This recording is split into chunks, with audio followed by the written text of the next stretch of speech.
Saudara-saudari yang terkasih, dari 3 bacaan kitab suci yang kita dengarkan tadi, kita lihat bagaimana proses dari yang dialami oleh para rasul untuk sampai kepada iman yang teguh, iman yang akhirnya mendorong mereka untuk mewartakan tentang Yesus yang bangkit, untuk mewartakan tentang Yesus yang adalah juru selamat bagi kita semua, penebus bagi umat manusia. Petrus sama rasul-rasul yang lain sungguh mengalami kekuatan dari Roh Tuhan sendiri yang bekerja di dalam diri mereka. Tetapi kekuatan itu bukan datang begitu saja. Ada suatu proses yang mereka harus alami. Dan Injil hari ini menunjukkan kepada kita suatu proses orang yang semula ragu-ragu tentang Yesus yang bangkit, tetapi kemudian akhirnya mereka kembali ke Yerusalem dan menjadi saksi dari Yesus yang bangkit ini. Saudara-saudari yang terkasih, cerita 2 murid dan Yesus dalam perjalanan ke Emmaus itu adalah cerita yang hanya ada pada Injil Lukas, dan ternyata struktur ceritanya itu, struktur atau tahap-tahap langkah-langkah ceritanya itu menjadi dasar banyak hal di dalam gereja kita. Menjadi dasar dari struktur liturgi kita, ekaristi dan sakramen-sakramen lain. Coba kita lihat apa langkah-langkahnya. Murid itu dalam keraguan, mereka pulang kampung karena harapan mereka tentang Yesus yang mereka ikuti itu seakan-akan tidak terpenuhi. Dalam percakapan mereka di perjalanan menuju ke kampung mereka itu, Yesus datang mendampingi mereka. Pendampingan Yesus bukan hanya menyertai secara fisik, tetapi juga Yesus menjelaskan tentang iman itu kepada mereka yang tadi dikatakan menjelaskan isi kitab suci mulai dari kitab Musa sampai kepada kitab para nabi. Sesudah mereka mendengarkan penjelasan itu, kita juga tahu tadi dari cerita hati mereka berkobar-kobar. Dan mereka sudah menjadi dekat dengan Yesus, maka ketika sampai di kampung mereka sedikit mendesak Yesus supaya tinggal dengan mereka, tinggal di rumah mereka. Dan cerita belum berakhir, di rumah itu Yesus ketika perjamuan makan untuk mereka, mengambil roti, memberkati dan membagi-bagi, menyerahkan kepada mereka. Dan di sanalah mata murid-murid itu mengenali Dia. Bukankah rumus kata-kata tadi menggambarkan ekaristi? Ekaristi kita selalu mulai dengan ibadat tobat, kemudian membaca kitab suci, menjelaskan, dan kita masuk ke dalam pemecahan roti itu, ekaristi. Struktur cerita itu juga dipakai dalam inisiasi menjadi anggota gereja Katolik. Orang mulai tertarik untuk menjadi anggota gereja, kemudian disiapkan dengan pengajaran-pengajaran, kemudian dibaptis, dapat krisma, dapat komuni, dan tentu saja bergabung dalam komunitas. Struktur ini juga dipakai di dalam latihan-latihan rohani, retret, rekoleksi, bina rohani yang sering kita lakukan. Mendengarkan firman Tuhan, kemudian merayakan komunitas itu yang seringkali dalam bentuk ekaristi. Bahkan proses hidup kita juga demikian. Selama hidup ini kita berusaha mendengarkan, mencermati, menangkap apa maksud Allah, apa maksud kitab suci, apa kehendak Allah untuk kita, dan kita coba jalani itu menuju ke Emmaus, dalam tanda petik ialah rumah Bapa, di mana kita merayakan perjamuan abadi itu. Nah, metode ini saudara-saudari yang terkasih, mari coba kita lihat dalam keadaan kita sekarang ini. Dengan pandemi ini banyak hal yang terjadi dalam kehidupan kita. Kita tinggal di rumah, stay at home. Kita bekerja dari rumah, kita bekerja di rumah. Bagi yang masih sekolah, kita belajar di rumah, bahkan sekolah dari rumah. Dan saya lihat banyak di WA sekarang, banyak juga ibu-ibu jualan dari rumah. Oh, tidak apa-apa, itu membantu kita semua memudahkan kehidupan ini. Berbagai kebutuhan sehari-hari. Juga kegiatan-kegiatan sosialitas kita lakukan di rumah, dari rumah. Ada kedukaan, ada syukur dari saudara-saudari kita, handai taulan kita tidak bisa lagi hadir secara fisik. Kita lakukan dari rumah. Bahkan kalau kita sakit, mungkin kita juga akan katakan lebih baik dirawat di rumah. Dan beberapa hari ini mulai muncul istilah cabin fever. Demam ruangan kalau terjemahan langsungnya. Tapi apa yang dimaksud ialah mudah-mudahan kita belum begitu mengalami efek-efek negatif baik secara fisik maupun secara psikologis akibat-akibat dari harus tinggal di rumah untuk waktu yang cukup lama. Sekalipun mungkin ada yang sudah mulai stres, ada yang mulai frustrasi, ada yang mulai cepat tersinggung, cepat marah, ada yang mulai gemuk karena makan terus, ada yang tambah kurus karena kurang makanan, macam-macam. Ada yang tidak sabaran. Perubahan-perubahan ini kita alami. Nah, 2 hari lalu saya ikut suatu talk show atau obrolan online di televisi, di YouTube, yang justru mau melihat lebih jauh apa efek baik positif maupun negatif dari pandemi ini, khususnya perubahan dalam kehidupan kita akibat dari social dan physical distancing itu. Apa efeknya bagi kita? Dan tentu saja juga bagi kehidupan beriman kita, efeknya apa? Lalu dari percakapan itu saya juga mulai bertanya pada diri saya sendiri. Saya sebagai pastor paroki sekarang harus mulai berpikir bagaimana melayani umat dari pastoran. Singkatnya, bagaimana pastoral care from home. Karena selama ini ada cara lain kita tempuh, sekarang harus berubah. Dan bukan hanya saya sebagai pastor paroki, kita semua masing-masing dalam kehidupan, status kita, panggilan kita, tugas dan tanggung jawab kita, akhirnya virus ini memaksa kita untuk memikirkan lagi, mengevaluasi lagi, bahkan dipakai kata mengadaptasi lagi cara-cara kita melakukannya.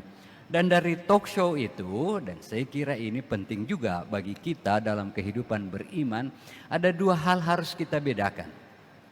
Isi dari kehidupan yang biasa disebut value atau konten atau nilai-nilai atau keutamaan-keutamaan iman kalau dalam segi kehidupan beriman. Nilai itu, dan yang kedua ialah medium atau sarana yang kita pakai untuk mewujudkan nilai-nilai itu. 2 hal ini harus kita cermati supaya kita bisa melangkah lebih jauh untuk menjalankan adaptasi. Dan dari 2 hal itu, baik value maupun medium atau sarana, dibutuhkan suatu yang disebut kedalaman. Kedalaman dalam arti suatu pemahaman dan penghayatan yang lebih dalam tentang kehidupan ini, tentang mungkin tugas dan profesi kita, tentang iman kita, tentang kehidupan kita secara keseluruhan. Perubahan membutuhkan adaptasi. Sebagai ilustrasi, misalkan anak-anak sekolah sekarang dan juga anak-anak kita, anak-anak muda, terutama anak-anak di rumah yang mungkin prasekolah, sebelum virus ini melanda kita, kita sering mengeluh bahwa kita tidak bisa lagi mengendalikan anak-anak itu memakai gadget, memakai HP, smartphone itu. Karena waktu itu kita lihat bahwa mereka bisa memakai itu secara negatif. Tetapi dengan adanya pandemi ini, sekarang anak-anak muda itu, anak-anak kita di rumah justru harus memakai smartphone itu untuk sekolah dari rumah. Pemanfaatan yang dulu kita khawatirkan sekarang menjadi sesuatu yang sangat positif. Bahkan kalau anak-anak tidak tahu memakai itu, mungkin dia tidak bisa belajar secara virtual dari rumah. Dan banyak contoh-contoh yang lain. Nah, saudara-saudari yang terkasih, menyimak itu, kita butuh kedalaman untuk dapat mengadaptasi medium baru ini dalam rangka tetap menghayati, menjalankan nilai-nilai dan keutamaan-keutamaan Kristiani. Misalkan dalam paroki kita, dulu medium kita secara fisik kita saling mengunjungi, kita berjumpa satu dengan yang lain, kita adakan pertemuan-pertemuan komunitas, entah itu doa rukun, perayaan ulang tahun, mengalami kedukaan bersama, hari Minggu kita kumpul di gereja beribadat bersama. Sekarang kita tidak bisa buat itu.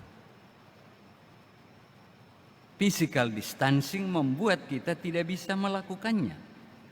Kita harus mencari medium atau cara baru untuk tetap melaksanakan keutamaan-keutamaan itu. Dan ini disebutkan sebagai suatu penciptaan baru, cara hidup baru, termasuk cara hidup baru beriman kita dalam hal-hal yang sangat praktis dalam hidup kita. Kita butuh cara hidup baru sebagai karyawan, sebagai pegawai, sebagai profesional. Kita butuh cara hidup baru sebagai pelajar, sebagai anak sekolah. Contoh untuk anak-anak sekolah kita, seringkali kita mengeluh. Saya lihat satu film pendek di WA, seorang ibu menghadapi anak mungkin masih kelas 1 SD, 2 SD, mengajar anaknya berhitung dan tidak jadi-jadi. Ibu itu mulai pegang kayu dan berlagak seperti ibu guru di sekolah. Nah, ibu itu memang tidak pernah dididik jadi guru. Jadi jangan berlagak seperti ibu guru di rumah. Dia harus tetap berlagak sebagai ibu dari anak itu. Untuk mengajar dia 2 kali 2 itu berapa? Bukan berlagak sebagai ibu guru di sekolah. Itu yang dimaksud. Cara baru, ibu itu harus mendalami lebih dalam apa artinya menjadi ibu yang harus mendidik anaknya. Bukan menjadi ibu guru seperti di sekolah mendidik anaknya. Itu cara baru. Kita semua butuh kedalaman. Kita butuh cara baru untuk menjadi sebagai orang tua, ayah ibu dari anak-anak kita. Anak-anak sekarang banyak yang mengatakan sudah bosan tinggal di rumah. Sudah terlalu lama, ingin ke sekolah lagi. Nah, ini berarti anak-anak kita ini belum menemukan suatu cara baru menjadi siswa, menjadi siswi dalam keadaan sekarang. Dan tugas kita orang tua untuk membuat mereka menemukan cara baru itu. Sama saja ibu-ibu tadi. Banyak ibu-ibu yang mungkin belum biasa belanja online itu gelisah mau ke pasar. Tidak bisa.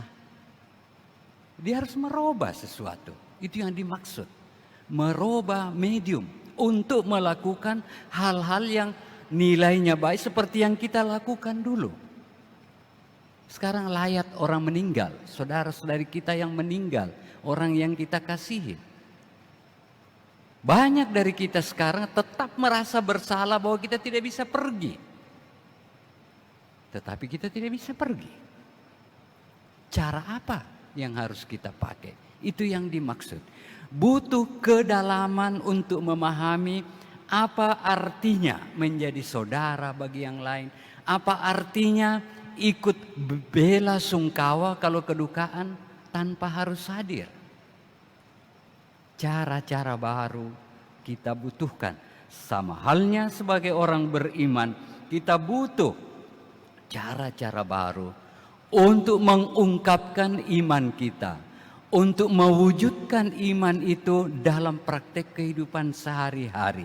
Dan dari obrolan itu, dia menyebutkan ada 3 bidang kedalaman yang harus kita miliki agar kehidupan dalam suasana baru ini dengan medium baru ini dapat kita jalani juga dengan baik. Yang pertama dia sebutkan sebagai kedalaman pengetahuan, kedalaman intelektual, kedalaman memahami apa yang misalnya kehidupan itu apa sebenarnya, menjadi ayah dan ibu itu apa sebenarnya, apa yang saya pahami. Menjadi karyawan itu apa? Menjadi anak sekolah itu apa? Dan bagi saya, menjadi pastor paroki itu apa? Saya butuh mengetahui lebih dalam apa itu. Dan dari sana kita mungkin bisa beradaptasi, menyesuaikan apa yang kita ketahui itu dengan situasi yang ada.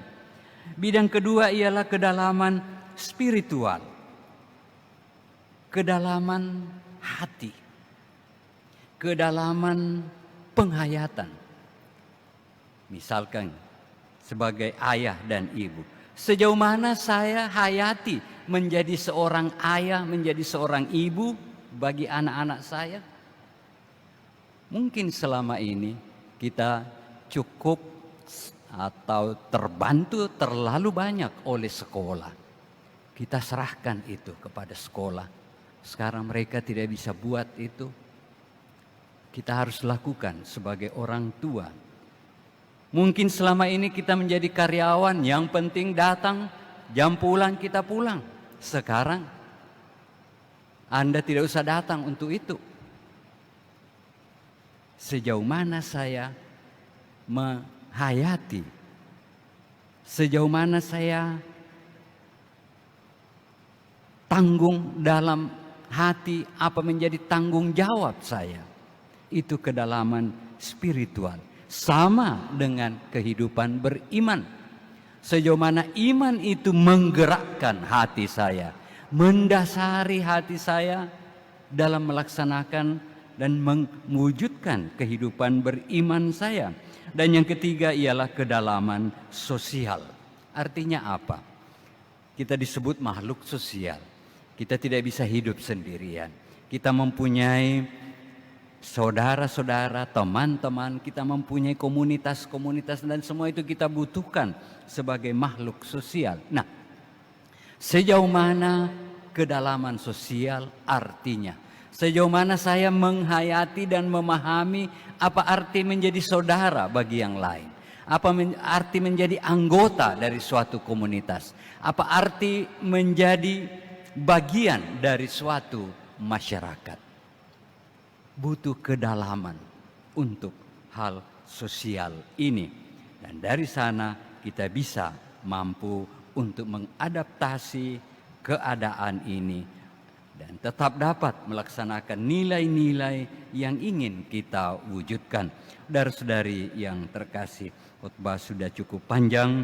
Mari kita coba semua itu. Mungkin dalam renungan-renungan ke depan hari Minggu ini kita masih mau mendalami beberapa segi dari hal itu, agar situasi ini sungguh dapat kita hadapi juga dengan iman kita, dengan tetap berpedoman pada tahap-tahap cerita tentang Yesus dan dua murid yang ke Emmaus tadi.